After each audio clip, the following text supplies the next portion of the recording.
Football, a sport that connects millions across countries, across continents, across the world. A passion that transcends time and space. A love strong enough to elevate us to the highest of highs in euphoric bliss, or leave us plummeting to the depths with devastating heartbreak.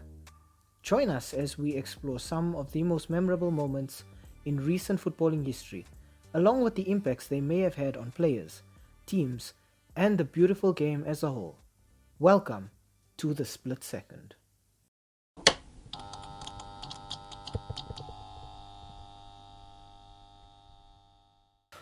What is up, guys? Welcome to today's episode of the Split Second.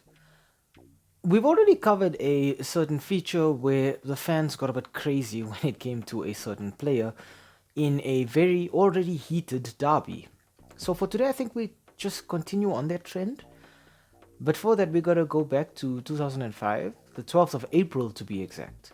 The UEFA Champions League quarter-final between Inter Milan and AC Milan. This is already a very, very temperamental affair. Rossoneri on one end, Nerazzurri on one end. Both sides have their fair share of ultras, and they take their football very, very seriously. Milan topped their group, being Group F, which they shared with Barcelona, Shakhtar Donetsk, and Celtic. The single loss was against Barcelona at the Camp Nou, which I think they lost 2-1, while the one draw was against Celtic, which they drew, I think it was 0-0 on the final day of the group stage, where it had already been decided that they would top the group. Inter, on the other hand, found themselves in Group G alongside Werder Bremen, Valencia, and Anderlecht. They went through the group stages unbeaten, but they did have a draw against Werder Bremen and then a draw against Valencia. AC Milan would then meet Manchester United in the round of 16, who they would defeat 2-0 on aggregate, following a 1-0 and then another 1-0 home and away, while Inter Milan would be drawn against Porto in the round of 16, who they would triumph over 4-2 on aggregate. The first leg between the two sides would end 2-0 to AC Milan. Jaap Stam opening the scoring for the Rossoneri in the 45th minute, just before half-time, with a fantastic header from a Andrea Pirlo free kick. And then in the 74th minute, Andriy Shevchenko would double the lead for the Rossoneri. Once again, an Andrea Pirlo free kick, this time very, very close to the corner flag, but Shevchenko just gets his head on the end of it and it goes past the keeper, and it's 2-0 on aggregate to AC Milan.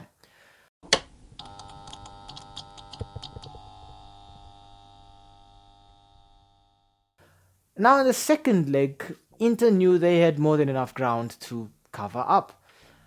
But it was looking bad for them after they went 1-0 down. Again, thanks to Andriy Shevchenko in the 30th minute, a fantastic goal though, from the edge of the box with his left foot, just squeezing it past the keeper, guiding it around him and into the back of the net. It is a fantastic goal. It is very cleanly struck. And it is one of those goals that you know is just going to decide a fixture. Inter were not going to take it lying down though.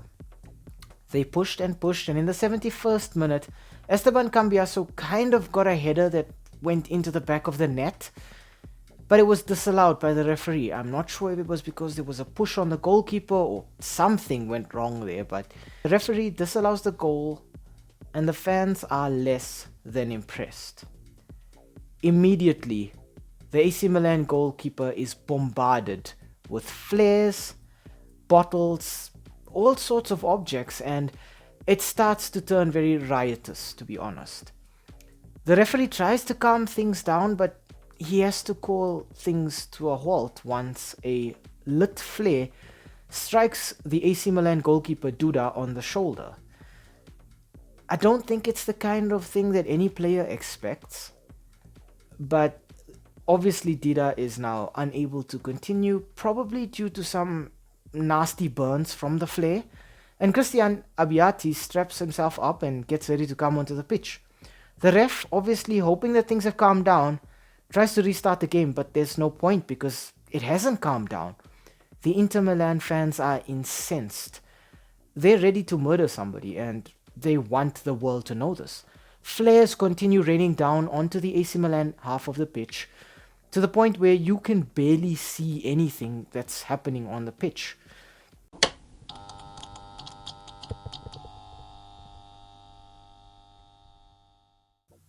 In the aftermath of all of the chaos, UEFA ruled the match as a no contest and awarded a 3-0 victory to AC Milan, meaning that the Rossoneri progressed through to the semi-finals as 5-0 aggregate winners.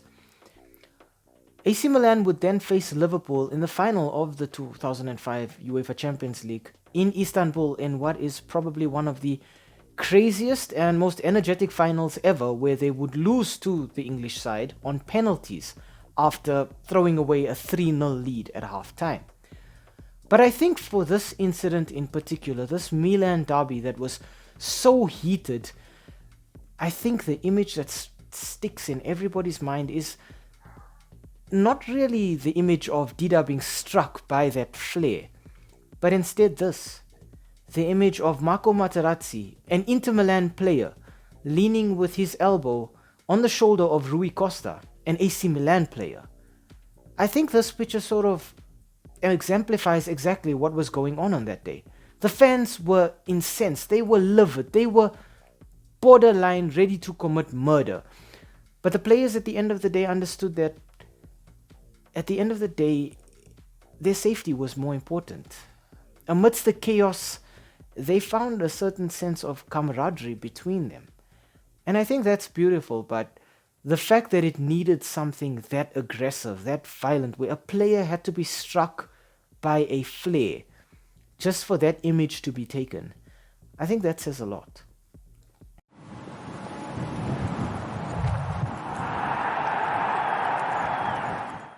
Hi, thank you for making it to the end of this video. We really appreciate the watch time and the fact that you took some time out of your day to spend it with us talking about the sport that we all love. If you enjoyed the content, why not, drop a like down below or comment in the comment section. Maybe even consider subscribing to the channel. And I mean, while you are here right now, have a look at some of our old videos too. They should be appearing on the screen right now, along with that subscribe button. So you know exactly what to do. Thank you so much. It really helps with the YouTube algorithm. And have a great day out there. And we hope to see you again very, very soon. Thanks. Stay safe.